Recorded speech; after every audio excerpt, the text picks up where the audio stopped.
सिवान में आज दिवंगत पत्रकार राजदेव रंजन की पत्नी आशा रंजन ने जन अधिकार पार्टी के सुप्रीमो सांसद पप्पू यादव पर गंभीर आरोप लगाते हुए कहा है कि पप्पू यादव ने 2.5 साल पहले पत्रकार राजदेव रंजन की हत्या के बाद परिवार को 2 लाख रुपए आर्थिक मदद और अपराधियों के खिलाफ उनके परिवार के साथ खड़े रहने की बात कही थी। लेकिन आज वो पत्रकार राजदेव रंजन की हत्या के आरोपी पूर्व सांसद शहाबुद्दीन और उनके परिवार वालों के साथ खड़े हैं। आइए सुनते हैं पप्पू यादव ने क्या कहा था। वो किस तरह की राजनीति कर रहे हैं। आज से 2.5 साल पहले राजदेव रंजन की मौत पर वो मेरे भी घर आए थे।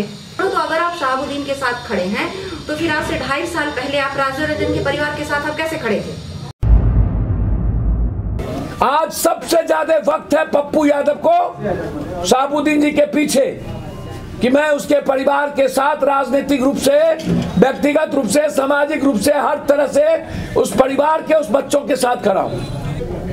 इतनी बड़ी घटना और खास तौर पर जब शहाबुद्दीन जी ना हो तब उसके परिवार के साथ खड़े होने का वक्त नहीं है क्या? आप सांसद पप्पू यादव पे कुछ गंभीर आरोप लगा रही हैं, जैसा कि आप कह रही थी, क्या आरोप है, क्या कुछ?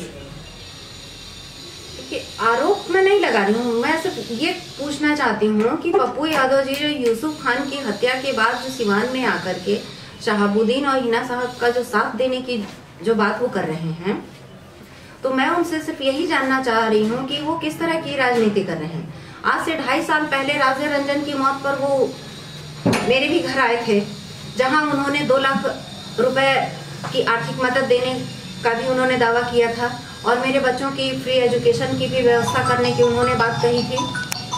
और उसके साथ अपराधियों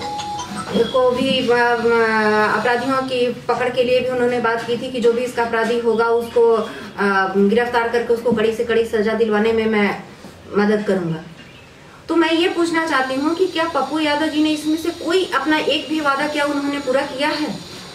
2 लाख रुपए देने का उन्होंने मीडिया के सामने उन्होंने दावा किया कि मैं 2 लाख रुपए दूंगा। कहाँ है वो 2 लाख रुपए?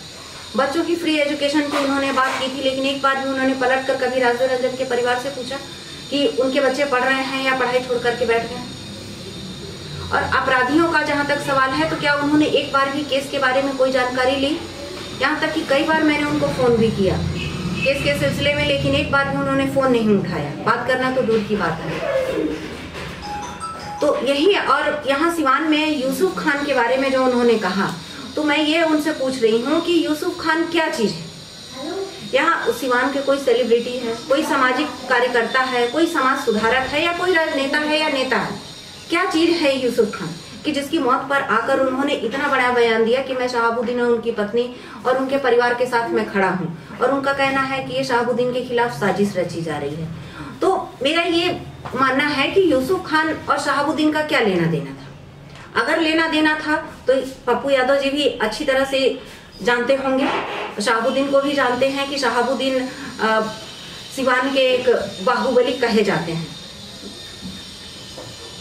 और जब पप्पू यादव जैसे नेता जब शहाबुद्दीन जैसे अपराधी के साथ खड़े हैं तो हम उनसे क्या उम्मीद करें?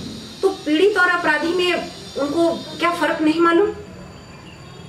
और जिसकी हत्या हुई वो आपसी विवाद के कारण हुई, जमीनी विवाद के कारण हुई, और उस बारे में उन्होंने, पप्पू यादव जी ने इतना बड़ा बयान दे डाला कि मैं शहाबुद्दीन के साथ खड़ा हूं। तो अगर आप शहाबुद्दीन के साथ खड़े हैं तो फिर आज से 2.5 साल पहले आप राजदेव रंजन के परिवार के साथ आप कैसे खड़े थे? और आपने उनके परिवार के लिए क्या किया? मैं सिर्फ यही जानना चाहती हूँ।